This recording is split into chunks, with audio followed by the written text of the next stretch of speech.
तो गाइस अभी रात के बज रहे हैं 8 और अभी हम बना रहे हैं यहाँ पे पूरियाँ।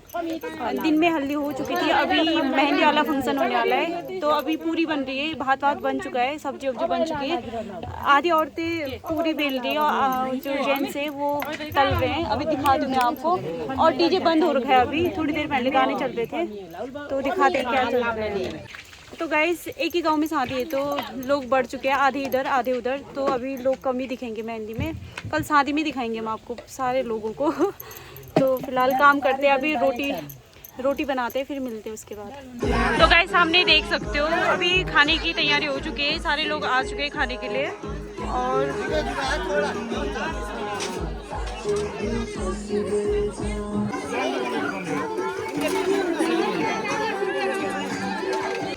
गाइस यहाँ पे मेहंदी शुरू हो गई है, देख सकते हो। और पीछे से गाने की आवाज आ रही है और ये सामने वो लोग बैठे हैं और नीचे पे पूरा खेल लग रखा है, दिखा दूं मैं आपको, देख सकते हो। ये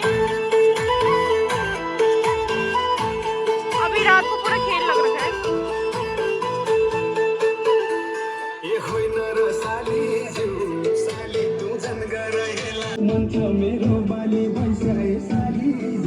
यहाँ देखो तो, ओ दादा यहाँ देखो,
तो गाइस अभी यहाँ पे मेहंदी का फोटो शूट चल रहा है, देख सकते हो साहब।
छोड़ी